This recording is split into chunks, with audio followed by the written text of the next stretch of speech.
नमस्कार, मी सुजित महामुलकर. हिंदुस्थान पोस्टमध्ये आपलं स्वागत.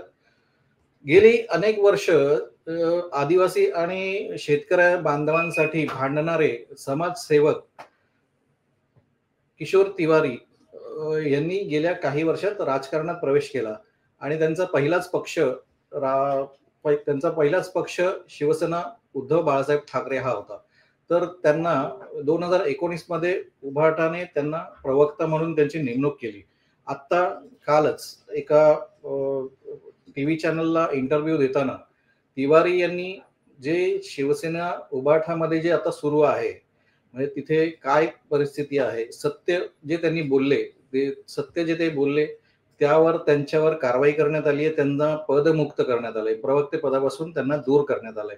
तर आज आपण तिवारी यांच्याशी बोलणार आहोत. किशोर तिवारीजी, नमस्कार. आपलं हिंदुस्थान पोस्ट मध्ये स्वागत.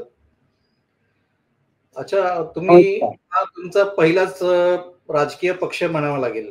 म्हणजे तुम्ही शेतकरी आणि जे हे आदिवासी बंधू त्यांचे प्रश्न तुम्ही वारंवार सोडवण्याचा प्रयत्न केला, त्याचा पाठपुरावा करत होतात.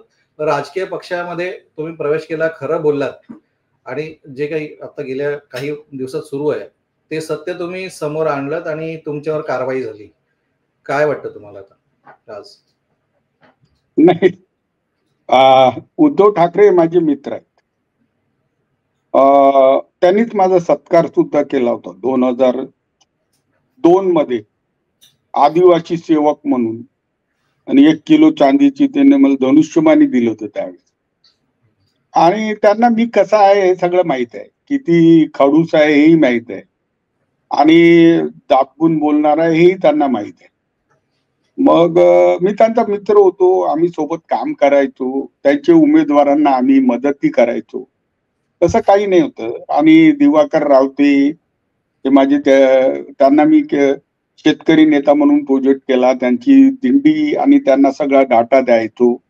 आणि ते जवळचे मित्र होते माझे, सुभाष देसाई आणि दिवाकर रावते. आणि ते महापौर असताना मग ट्रान्सपोर्ट मिनिस्टर पहिल्यांदा, दुसऱ्यांदा. तर त्यांच्याशी मला म्हणजे शिवसैनिकाचे जे होते बाळासाहेबांच्या सोबतचे, त्यांच्या सोबत माझी सलगी होती. त्याच्यामुळे मला काही असं वाटलं नाही. परंतु 19 मध्ये लोकसभेच्या निवडणुकीच्या वेळेसच असं वाटायला लागलं की यार, भाजपमध्ये एवढं इन्कमिंग आहे, एवढं इन्कमिंग वाढलं आहे आणि एवढे अनाहूत लोक जमा होत आहेत, तर भाजपमध्ये आपल्यासारख्या लोकांची आवश्यकता आहे का? कारण मी भाजप सोबत नव्हतो, परंतु संलग्न होतो आणि देवेंद्र सोबत काम करत होतो. नितीन गडकरी साईडलाईन झाले होते. तर सगळं असं असताना मग उद्धव वणीला आले, त्याच्यानंतर यवतमाळला गेले. तेव्हा मी त्यांना म्हटलं यार, माझ्याशी तर देवेंद्र बरोबर वागला नाही, आणि देवेंद्रने मला म्हटलं होतं की तुला अप्पर हाऊसला मी घेणार आहे 18 मध्ये. त्याच्यानंतर त्यांनी फालतूच लोकांना 2 लोक जेव्हा घेणार होता तेव्हा त्यांनी प्रॉमिस केलं, परंतु त्यांची सत्ता एवढी आली की 6 लोक घेता आले, त्यांनी घेतलं नाही. तर मी म्हटलं मला त्यांनी फार डावळलं. तर आणि त्यांनी मला, उद्धवजींनी सांगितलं की माझाही खूप अपमान केलेला आहे. मग आमचं असं ठरलं, उद्धवजीच्या मी फार जवळ होतो, तर असं ठरलं आमचं की आम्हाला या लोकांना डॉच करायचं आहे. तर आम्ही डॉच करणं ठरवूनच सगळं निवडणूक लढलो. आणि सुजित असं झालं की निकाल लागले त्याच्या दिवशीच आम्ही डिक्लेअर करून टाकलं की आम्ही आमचं वेगळा विचार करू. तर तुम्ही पुन्हा येईन त्यांचं फेल करायचं होतं, ते झालं. मात्र कसं परिस्थिती मग जास्तच बिघडली आणि उद्धवजी मुख्यमंत्री झाले. आणि उद्धवजी मुख्यमंत्री झाल्यानंतर काही वेगळेच लोक सक्रिय झाले आणि त्या लोकांनी हैदोसच घातला. वर्षावर हैदोस, मातोश्रीवर हैदोस, आणि त्यांची कार्यपद्धती ही फारच भयंकर होती. त्याच्यामुळे एक असंतोष शिवसैनिकात मोठ्या प्रमाणात वाढला. आणि मी उद्धवजी तर बोलण्याच्या याच्यातच नव्हते. उद्धवजीचा संपर्क करणे म्हणजे शरद पवार किंवा अशोक चव्हाण वगैरे यांना तारेवरची कसरत होती. अजित पवारही मला म्हणायचे तर तो हैदोस तसा झाला की त्याच्यामुळे पार्टी तुटत आहे सगळे लोक जाऊन सांगत होते, तरी पार्टी तुटली म्हणजे 12-13 लोकच गेले होते. मात्र त्याच्यानंतर जे लोक उद्धवजींनी पाठवले की त्यांना परत आणा म्हणून, तर ते तिकडेच राहून गेले.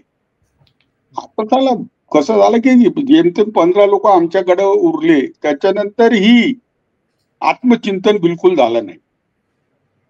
आत्मचिंतन बिलकुल झालं नाही, भाषेचं नियंत्रण राहिलं नाही, विनय राहिला नाही, संघटनात्मक बांधणीवर काम झालं नाही आणि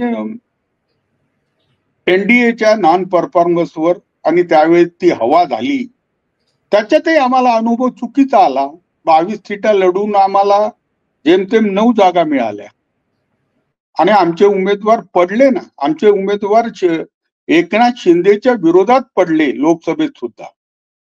त्यावेळेस यांना काही सुचलं नाही. मात्र महाराष्ट्रात जे महाविकास आघाडीला अभूतपूर्व यश मिळालं, तर असं एक चित्र निर्माण झालं होतं की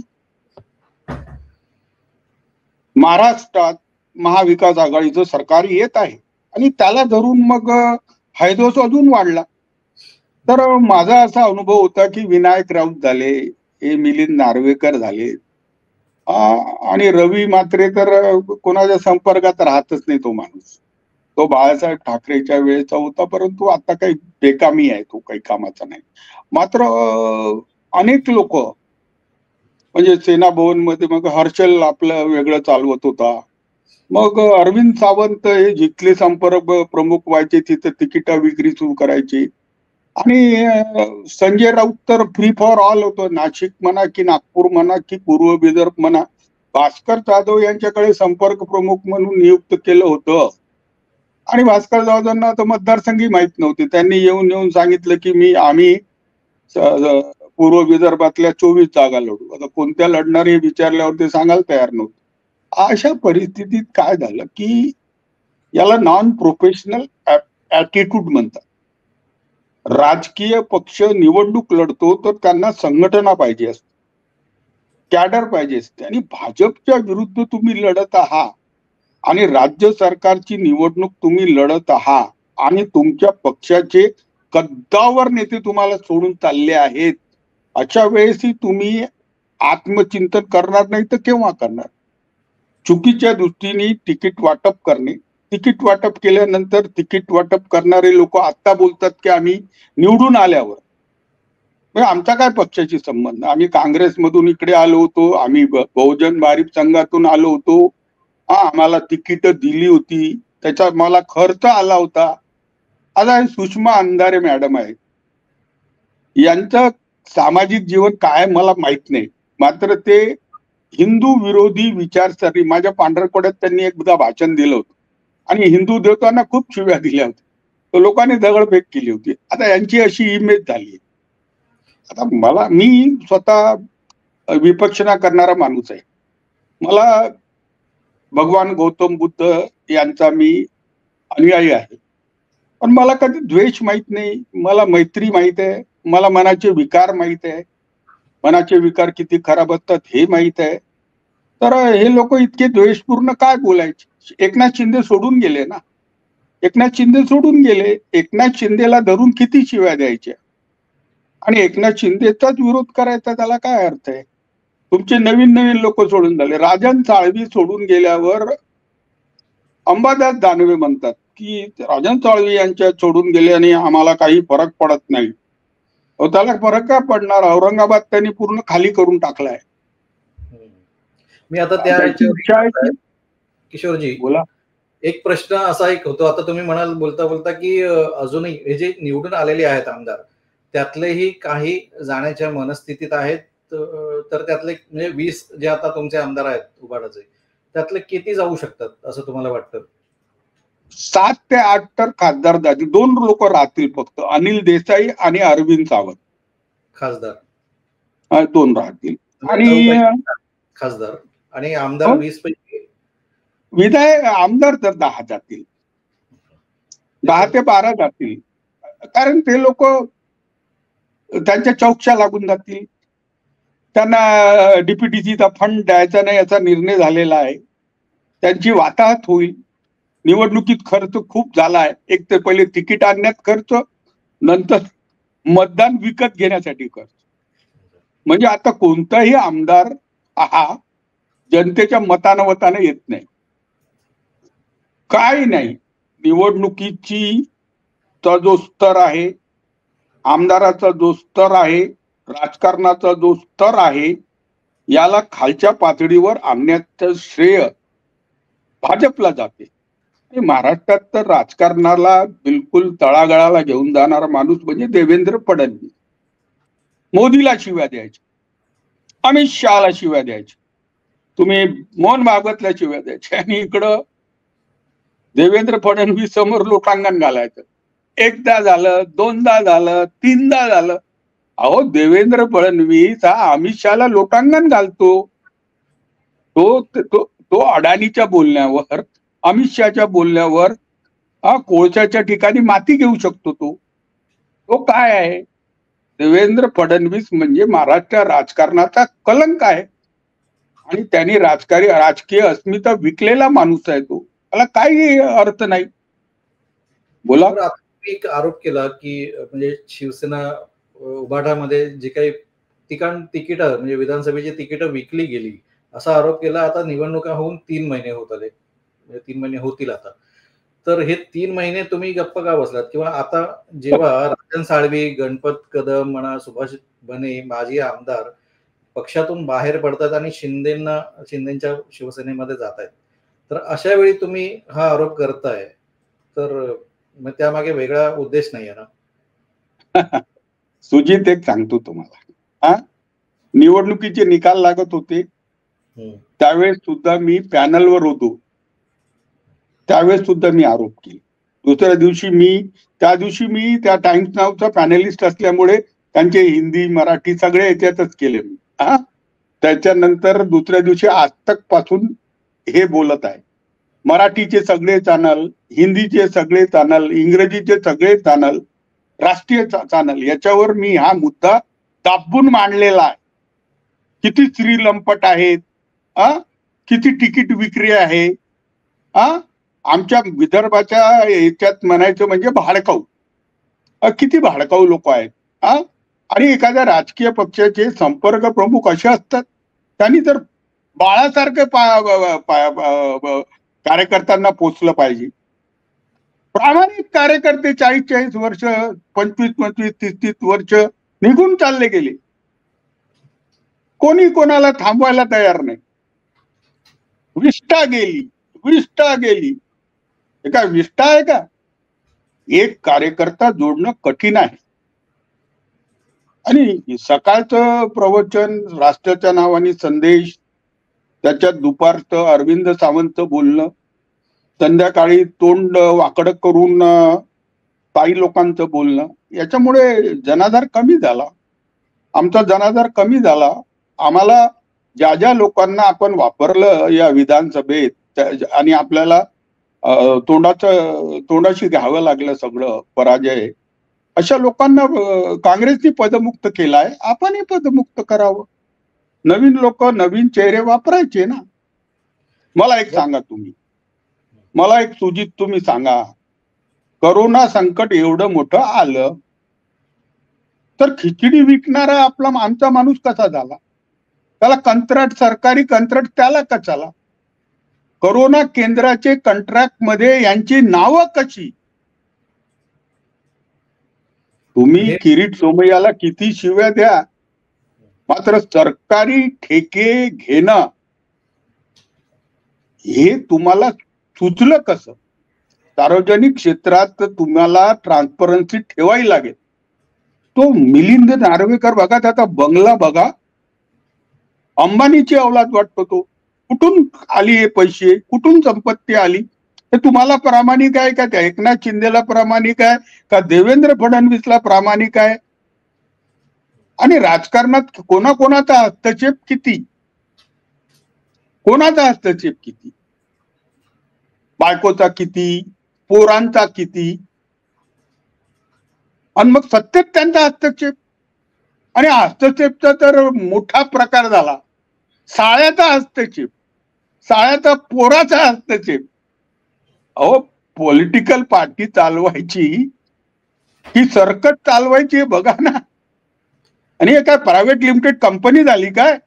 आणि वरून काल मी संघटनेच्या मध्ये कान पिचक्या घेतल्या आणि मी 90 दिवसापासून कान पिचक्या घेतच आहे.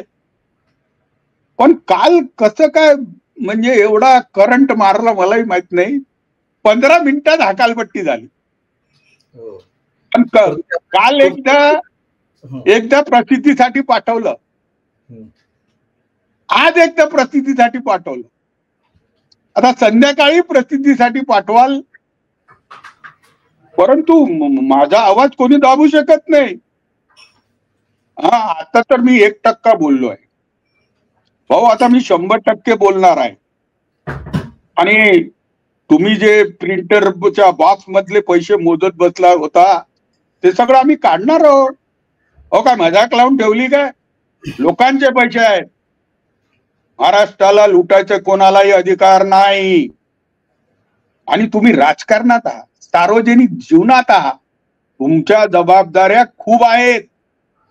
आणि पक्ष विकणारे लोक, निष्ठा विकणारे लोक आजूबाजूला ठेवून जे लोक नाराज होऊन चालले गेले त्यांना विष्ठा म्हणायची, काय प्रकार आहे? असा प्रकार तुम्ही सुजित, मला वाटते तू 30 वर्षापासून कव्हर करतोय, पाहिला का कधी? तुम्ही आता भाजपला आपण आता फार भ्रष्ट म्हणतो. हा, नाही, मला आता तेच विचारायचं होतं. बोला. आता गंभीरच आरोप केले आहेत, म्हणजे पक्ष नेतृत्वावर सुद्धा इनडायरेक्टली काही आरोप झालेले आहेत. तर तुम्हाला आता शिवसेना उभाटाचं नेतृत्व आणि शिवसेना शिंदे म्हणजे एकनाथ शिंदे यांचं नेतृत्व, हे दोन्ही तुम्ही पाहिल्यास तुम्हाला दोघांमध्ये काय फरक दिसतो, किंवा कोणाचं नेतृत्व चांगलं आहे असं वाटतं, किंवा शिवसेना खरी कोणाची, असा एक प्रश्न. एकनाथ शिंदे म्हणजे खंडणी बहादर आहे तो ठाण्याचा. तो काही ठाण्याच्या बहादरचा नेता नव्हता. बाळासाहेब ठाकरेंनी त्याला उचलून धरलं होतं. पण एकनाथ शिंदेचा एवढा फरक आहे की तो एक एक माणसाची कदर करतो. कार्यकर्ते पूर्ण त्याची आर्थिक परिस्थिती सांभाळून त्याला घेऊन चालतो. आमदारांना दिलेले शब्द बघा, त्यांनी पहिले दोन MLC अपॉइंट करताना विदर्भातले केले, भावनाताई गवई आणि आमचा तो कृपाल तुमाने. त्याच्यानंतर हेमंत पाटलावर अन्याय झाला होता, त्याला घेतलं. हे प्रामाणिकता आहे त्याच्यापाशी. म्हणजे पैसे खाण्यात प्रामाणिक असणारा माणूस मी पाहिला, आणि पैसे खाण्यात अप्रामाणिक आहेत. म्हणजे पैसे खाण्याच्या याच्यातही प्रामाणिकता अप्रामाणिकता अस्तित्वात आहे. हे तुझी तुम्ही समजून घ्या. तुम्ही विदर्भाच्या मातीतून आलेला आहात. एवढे विदर्भ द्रोही लोक मी पाहिले नाही. बरं, आता तुम्हाला त्यांचा एजेंडा काय विदर्भासाठी मला माहित नाही. त्यांना विदर्भाचे प्रश्न काय हे माहित नाही. कोकणाच्या बाहेर कधी गेले नाही, ठाण्याच्या बाहेर कधी गेले नाही. मला सांगा, त्याच्यानंतरही विदर्भाचे लोक एवढे प्रेम करतात, आणि माझ्यासारखा एवढा ज्येष्ठ नेता त्यांच्या दावणीला लागला. त्या काय दिशा शालियान आणि सुशांत सिंग आणि ते राणे आणि ते सगळे भाजपचे राष्ट्रीय प्रवक्ते भिडल्यावर त्यांची 80च्या 80 केली. त्यांना आपलं जागा दाखवली, खोटे ते केसे होऊ दिल्या नाही. परंतु एवढा संघर्ष करणाऱ्या माणूस एवढ्या प्रामाणिकतेने त्यांच्यासाठी भांडत होता, तर मला तर वाईट वाटेल ना की चोट्टे पाहून. चोट्ट्यांना चोट्टे म्हटलं तर पदमुक्त करायचं. आता मी तुमच्याशी बोललो ना, त्याला असं करा की मला पक्षमुक्त करतील. हे बघा, मी माझ्या आयुष्यात संघर्ष करून आलेला माणूस आहे. मी आता बोला. तुम्हाला पदमुक्त केलंय, अजून पक्षातून मुक्त केलेलं नाहीये, तर यापुढे तुमची भूमिका काय राहणार? म्हणजे प्रवक्ते नाही, पण तुम्ही शेतकऱ्यांसाठी, आदिवासींसाठी किंवा पक्षासाठी अजूनही काम करत राहणार, की आता तुमची भूमिका पुढची काय असेल? नाही, आयुष्यात सगळ्यात वाईट काळ उद्धव ठाकरेवर आलाय आणि मी माझ्या जीवनात जिवंत असेपर्यंत आणि उद्धवजी जिवंत असेपर्यंत मी त्यांना दगा नाही देणार. एखाद्याचं जर सत्ता जाणे, पक्षातून लोक सोडून जाणे, अशाच्यात मी जर सोडून चालला गेलो तर मी त्यांच्या लाईनीत चालला जाईल. मला ते पक्ष मुक्त करतील तर मी समर्थक होऊन जाईल. उद्धवजी सोबत राहण्यासाठी त्यांच्या त्या पक्षाचा काही लागत नाही. त्या पक्षाचा 2 ट्रक माल दिला होता. आता अनिल देसाईनं 2-3 ट्रक माल पाठवला होता. राजीव कुमारनं कचऱ्याच्या पेटीत टाकला. काय त्याला पक्ष काढून टाकला, चिन्ह काढून टाकलं. म्हणजे नॉन प्रोफेशनल लोकांची गँग आहे तिथं आणि त्यांना स्क्रॅप करा. ते भनगारवाले झाले, भनगार करा त्यांना आणि भनगारात काढा, त्यांना घरी बसवा. कालची माझी हीच बातमी होती, त्याच्यामुळे मला पदमुक्त केलं. आणि विनायक राऊताच्या विरुद्ध बोलल्यानंतर विनायक राऊताच्या इलेक्ट्रॉनिक सहीनी मला काढायचं, हे काय काढायचा प्रकार आहे का? मला माहित नाही. मला तर उद्धव ठाकरे यांनी स्वतः काढायला पाहिजे होतं आणि म्हणायला पाहिजे होतं की आमच्या इथल्या हे लुटारू टोळीला त्यांनी अपमानित केल्यामुळं, आमच्या लुटारू टोळीचा अपमान झाल्यामुळे मी फार दुःखी अंतकरणाने किशोर तिवारी यांची हकालपट्टी करत आहे. बोला ना, विदर्भात तुमचा एकही आमदार निवडून आला तर पुढे भविष्यात बघा तुम्ही. तुम्हाला काय वाटते, विदर्भाच्या माणसाचा असा अपमान करता तुम्ही? बाळासाहेब ठाकरे यांचं नाव सोडलं तर काय आहे तुमच्यापाशी? अख्खा काळा पैसा, अख्खा काळा पैसा. हा एक शेवटचा प्रश्न, शेवटचा मला माहित होतं शेवटचा होऊन. नाही, विदर्भात आता पुढे काय, म्हणजे एकही आमदार आता आलेला नाहीये, तर या पक्षाचं पुढचं भवितव्य काय आहे किंवा भविष्यात हा पक्ष आणखी 4 वर्षांनी जेव्हा लोकसभा विधानसभा येईल तेव्हा हा पक्ष कुठे असेल असं तुम्हाला वाटतं? नाही, people go on changing their opinion. लोक आपले मत बदलत असतात. आता केजरीवाल पडले म्हणून का केजरीवाल साफ होतात का? सगळे निवडून येतात. लोक सगळ्यांना वापरून बघतात. सुजित, आपण मला संधी दिली. मला वाटतं की भविष्यात ऑनलाईन ही रेकॉर्डिंग झालेलं व्हिडिओ जाईल. जर नाही गेलं तर मला असं वाटेल की आपला माणूसही मुंबईच्या हवेत वाहून गेला. नमस्कार. नमस्कार, धन्यवाद किशोरजी, आपण बोललात. धन्यवाद.